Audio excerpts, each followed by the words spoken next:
So many people have been speaking about the climate crisis. So many things have been put on paper, but the real question is, why is it that we're still not acting at the scale and speed that is necessary? What we want to see at COP27 is moving pledges into implementation. Every stakeholder needs to step up and push forward.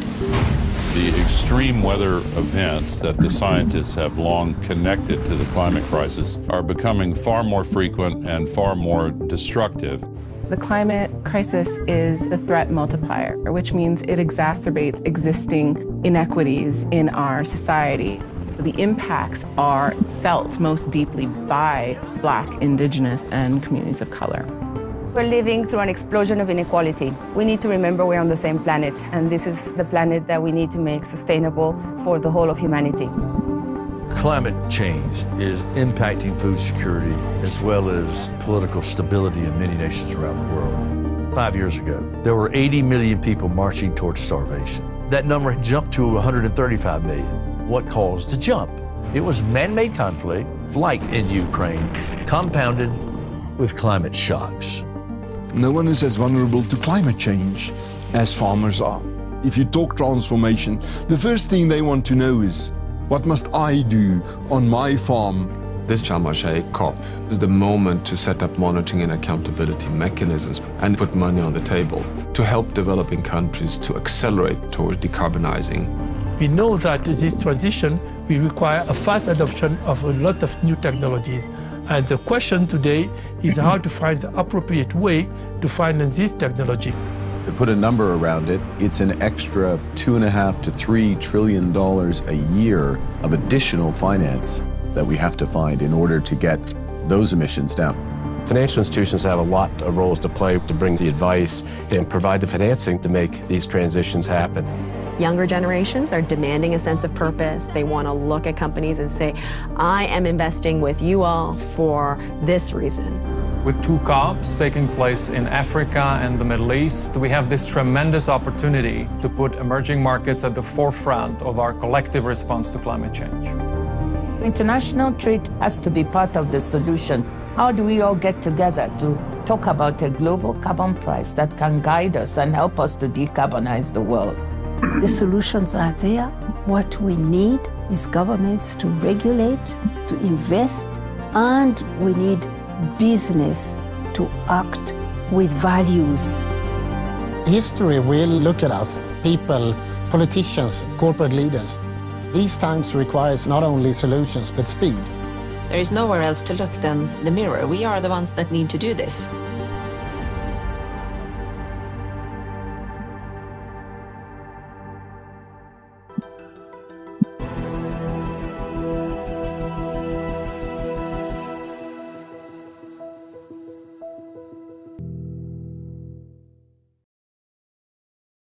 Welcome all. I'm Helen Mountford, President and CEO of ClimateWorks Foundation. On behalf of the World Economic Forum, I'm delighted to welcome you to this discussion on decarbonizing road transport. This discussion is absolutely critical now as delegates and climate experts gather in Egypt to discuss how we can step up the speed and scale of action to tackle the climate crisis. Decarbonizing road transport will be critical to this. It's responsible for about 1/3 of greenhouse gas emissions in cities, and the transportation sector is also a significant and growing source of outdoor air pollution, which kills over 4 million people annually. According to the World Health Organization, 99% of the global population breathes in air that exceeds their guidelines for air pollution. To meet our bold climate goals, and to tackle air pollution, we need to electrify transport powered by clean electricity and to build compact mixed-use cities that can prioritize walking, biking, and public transport solutions. We need both of these to happen. Both of these strategies are going to be needed around the world in developed and developing nations alike. So this means that we need bus lanes in Los Angeles, and we need electric cars in Nairobi, and much more around the world. We need rapid progress on both starting today. Fortunately, momentum is building rapidly to decarbonize road transport from both governments and the private sector. The Global New Mobility Coalition, which brings together civic, public, and private stakeholders, has helped to accelerate the shift by engaging ride-hailing and shared mobility bike and scooter companies to support policies like the Clean Miles Standard, a first-of-its-kind regulation adopted by California to transition ride-hailing fleets to zero-emission vehicles by 2030. What other recent actions and signs of progress will help the world achieve 100% zero-emission mobility? We'll discuss this today, and also how we can all work together better to actually accelerate this transition. The private sector has a critical role to play in doing so and in accelerating e-mobility. So today we've brought together two industry leaders to hear how they see decarbonization efforts moving and the policies they need to help drive even more ambitious action more rapidly. It's with great pleasure that I introduce our two panelists. First, we have Dara Khosrowshahi, CEO of Uber, the largest ride-sharing business on the planet, and who has also emerged as a key player in supporting the shift to electrification of transport. We also have with us Francesco Staracci, CEO and General Manager of Enel. Enel started as an Italian national energy distributor, but today the organization has a presence in 29 countries across 5 continents, where it's helping to lead the transformation of the energy sector by stepping up its investment in digitization, e-mobility, and decarbonization. Welcome, Dara. Welcome, Francesco. It's wonderful to have you here. Let me launch Thanks for having us. Welcome. Let me quickly launch into a couple of questions for each of you, if I can.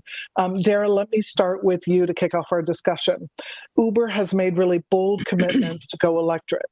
Given that the majority of vehicles on your platform are owned by the drivers, how does Uber help them to get into electric vehicles? And where are you today in terms of this transition to electrification and in terms of pooling? Well, thank you, Ellen, for the question. And we ask ourselves the question all the time. I think ultimately the way we approach a problem is that we have to get the economic flywheel of incentives moving in a positive direction in order to incent more and more of our driver base to buy an electric vehicle when it's time for them to turn over their vehicle. The good news is, our drivers drive a lot, so our fleet is going to turn over a number of times between now and 2030. And we have made a commitment that by 2030, we want to be a zero emissions mobility platform in the US, Canada, and Europe, and then by 2040, all over the world. So really our focus is building that economic flywheel. We're putting up about $800 million out of investment from our own pockets to support the transition of our driver. And a couple of examples of what we're doing is for example, we cut our own booking fee for drivers of electric vehicles, so that what you're seeing is essentially drivers who are driving an electric vehicle on Uber are making about 10 to 15% more because of the reduction in booking fees that we take out. And that creates an incentive for them to switch over to an electric vehicle. At the same time, we are going out to industry and working with manufacturers as well as other players in the ecosystem to make available lower cost electric vehicles to our driver base. One partnership that we're very proud of is a partnership with Hertz. Hertz is sourcing 50,000 Teslas to put them on the road, and is making those Teslas available in an affordable way for our drivers so that they can rent a Tesla on a weekly basis. They don't have to make kind of a yearly commitment. And the results that we're seeing there are really encouraging. We've got over 26,000 now monthly active drivers who are driving EVs. In California, for example, about 9% of our kilometers driven are on EVs, and London is our shining light in terms of a single city where about 15% of kilometers are now EVs, and 90% of drivers who are signing up in London to drive are doing so now with electric vehicles as well. So I think that flywheel is starting to move in the right direction, but we need partners, private partners, manufacturers, financing companies, rental companies, et cetera. And we also need partnership from government, both local and federal, to make this happen. Thank you so much, Dara, for explaining how you're getting that economic flywheel turning in the right way, creating a virtuous circle of incentives for drivers to shift quickly to electric vehicles, including investments yourself, including by reducing the booking fee for electric drivers, and through those partnerships, which can get moving. Now, let me turn to you, Francesco. Of course, electrifying our vehicle fleet will only lead to the emissions reductions that we need if the electricity sector is actually based on clean, renewable energy. So Enel is one of the companies really leading the charge on this. Renewables, we know, are now cheaper than fossil fuels for new energy almost everywhere globally. Are you seeing the shift that we need to clean electricity? And if not, what is holding us back?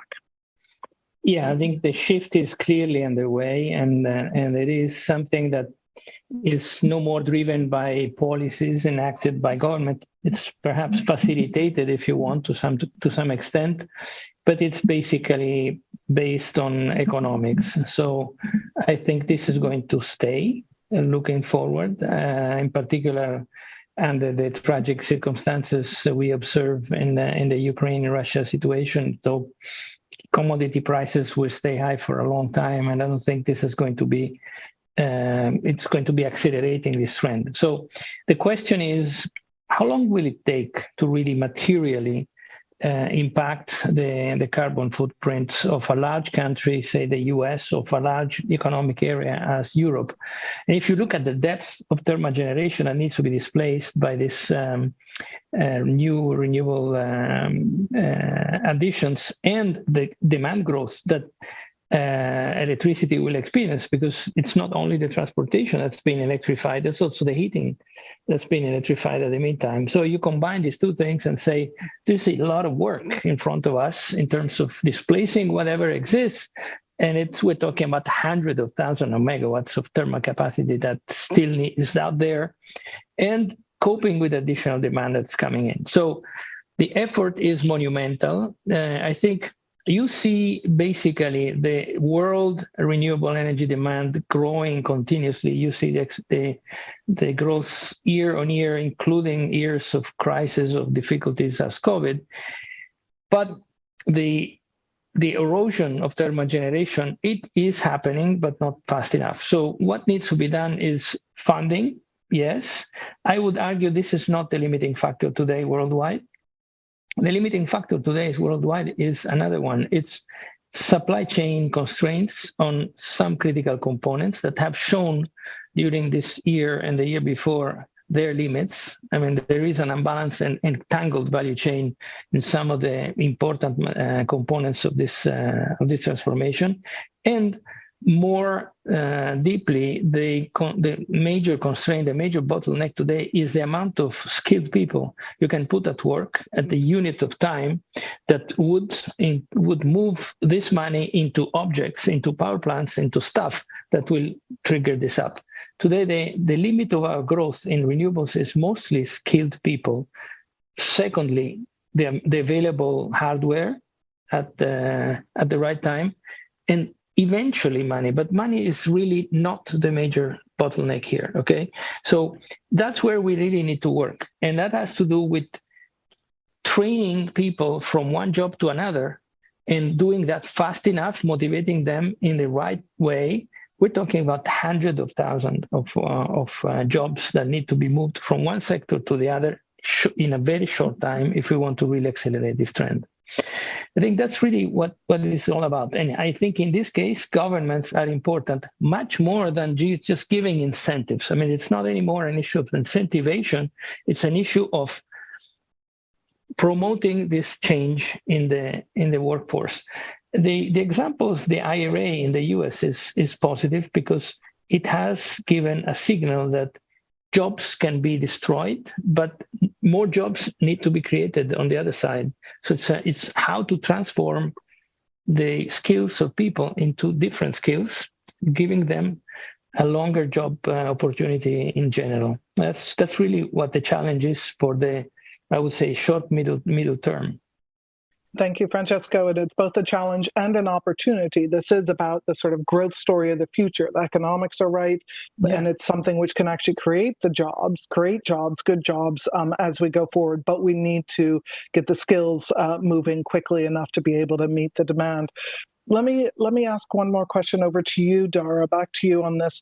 You mentioned both London and California as regions that we're seeing real success in moving forward. And I know Uber has had great success there in terms of electrifying the fleet. Is this driven by relevant policies and regulations in those regions? And what else can we learn from that? You mentioned already partnerships and how critical those are. What do you see as critical to the success that you've seen in both London and California? Well, I think London and California are a great example of public policy and then private entrepreneurship coming together to create momentum in the right direction. From our standpoint, what is clearly needed, first of all, is EV supply. You know, Francesco talked about the supply chain. EVs historically. Yeah, the EVs historically have been luxury items. You know, and they have appealed more to higher demographics. And the fact is, we've got to take that luxury item and we have to make it a mass market item in order for this transition to happen in a real way. And so some of the EV subsidies that are in the market allow what was a luxury to become more of a commodity and making it affordable for our driver base to make the switch over. The other factor here is charging. And this is a very significant infrastructure investment. And again, it's a commitment that has to be borne by both public and private as well. But we need charging infrastructure in the center of cities, obviously, where a significant amount of mobility happens. But we also need charging infrastructure in the neighborhoods where, for example, our drivers live, which are not typically in the center of cities. And this is a really important population to target because the average Uber driver, for example, is driving 4 times the kilometers than the average driver. So I think you have to take a view, not necessarily in terms of the number of vehicles, but the number of kilometers that you're targeting. And I think in California, you've seen kind of California and London, you've seen the magic of pretty aggressive EV incentives, creating more affordability, the charging infrastructure being built up, and it continues to be built up, and we need more investment in charging.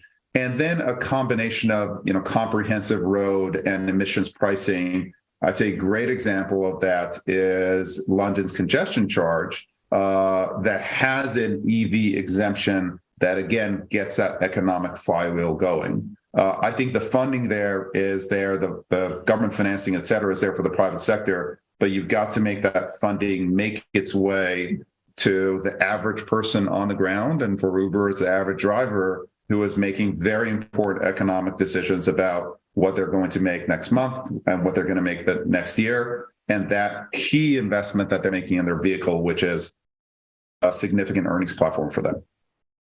Thanks so much, and wonderful to hear about those policies that are helping to bring the cost down, make electric vehicles affordable and with charging stations for those who need them, rather than really a luxury good, which is really helping to shift the market as well as support your drivers.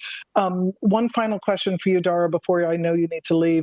Let's talk about what's happening with trucks. Uber Freight is one of the largest logistics and transportation networks in the world. What do you see as the potential to positively disrupt the freight industry and decarbonize it? And what policies and regulations do you need to help do that? I think the most important factor as it relates to freight is really the focus that we have is the deadhead miles. So we estimate about 25 to 30% of miles driven on trucks are empty because they're taking a load to a destination and then coming back empty home, they might take another load from that destination. We are very focused on using our pricing technology, routing technology, algorithms in creating a liquid marketplace where you have over 1 million truckers essentially getting real-time access to all of the potential loads out there. It's very difficult for humans to kind of make their way through this data, but it's much easier for computers to do so. So we're using AI algorithms and machine learning essentially to give opportunities to drivers that are essentially two-way opportunities. Take a load out, get paid to come take a load in. Often those kinds of opportunities are separate. They're for two different companies, et cetera. We're trying to bring those opportunities together so that, again, these drivers are ultimately making economic decisions, but it's in their economic interest to essentially commit an outward leg and a leg back that is carrying freight properly. That effectively takes deadhead miles down and creates a much more efficient network as we continue to make investments in electrifying trucking, et cetera, which is frankly behind where passenger vehicles are. But there is a network efficiency that you introduce through technology, and that's right now our focus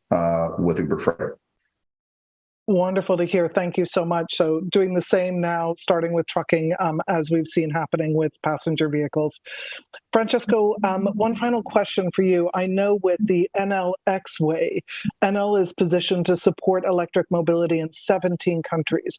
How are you doing so in partnering with cities, the public, and other companies to actually accelerate this transition? You know, we have today probably the largest privately owned system of low voltage, medium voltage networks around major metropolitan areas around the world.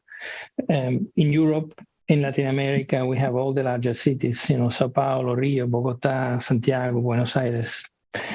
So Lima. So we've seen this booming demand of chargers pretty early, and we have now established a brand that is doing that, you know, putting chargers wherever needed. There are three issues here that I would like to point. Number one, Dara is right. I mean, the number of cars is important, but not exactly always the only thing that needs to be taken care of. There are two other considerations. The pattern of driving an electric car and charging it is not exactly the same with that we used to have with internal combustion engine. So you have to understand that charging happens when the car is not used, and it's not constructive to stop the car and charge while doing something with the car. So that requires a different organization and logistics of where you want to put the chargers.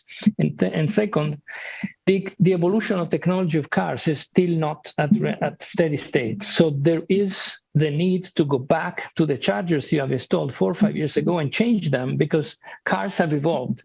And that has to do with the fact that batteries, technologies, and all that stuff is still not completely at peace. So you need to get back into this structure and change it over and over, and you have to, you know, make up your mind that you want to be in this game. You have to understand this is what happens. Now, clearly, major cities have their challenges. You know, it's a congested place. You cannot count on chargers to be welcomed everywhere at the same way. But it has to do with the fact that this novelty has to happen, and it will eventually take place. Today, we have put down almost 23,000 chargers at the end of 22 public chargers, and more than 200,000 on a privately owned basis around our network systems. We plan that we think this number will reach about 2 million by 2025. So it's skyrocketing, and it's going very, very fast. We are covering the full value chain, the hardware, the software, the platform, the service of the network, everything. And I think this is going to go on for a while. And we are partnering with some large car manufacturing companies that had initially started considering putting down their networks, and then they understood it's way past the capability of a car manufacturer. And so we have joint venture with Volkswagen Group, for example, on this sense, and with others, to make sure that they have their own projections of chargers covered by us the way we can. Overall, I think it will take probably an adjustment back and forth between the industry that will have to churn out more cars and trucks, and subsequently, or us coming a little bit earlier to put down more chargers so that people don't fear the charge experience to be negative. I think it will take about 5 years more of an effort for this to kind of become normal. I mean, today it's still in some cases considered strange, to have an electric vehicle and kind of an adventurous experience. We don't want this to happen anymore, and in most places where we are.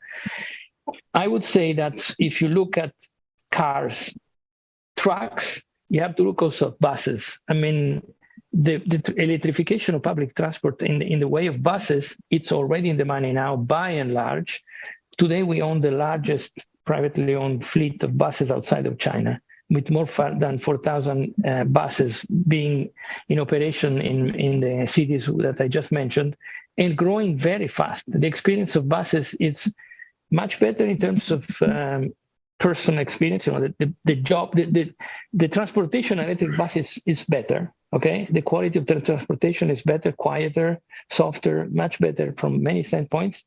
And the costs for the service are definitely lower. Charging stations are clearly much larger. They require a different technology, but the bus experience, I think, will be, for many people, the first experience of electric transportation, and then they will push back into their private domain. So I think it's a very important part of decarbonizing transportation, the bus fleets. Thank you, Francesco, and both for what Enel is doing, partnering with so many countries to actually get the infrastructure, the charging infrastructure in place, and also for raising the importance of electric buses, which can help move people in mass transit in a much more affordable way as well. So that's going to be so critical. As always, there's so much more we could discuss than time permits, but I'd like to thank our two wonderful speakers for sharing their insights. We've had Francesco Starace, CEO and General Manager of Enel, and Dara Khosrowshahi, CEO of Uber, here to really share their insights on how we're making progress on decarbonizing transport and what more is on the horizon as we go forward. It's been a great pleasure talking to you both, and thank you to the World Economic Forum for hosting this conversation, and for all of you who joined us here today.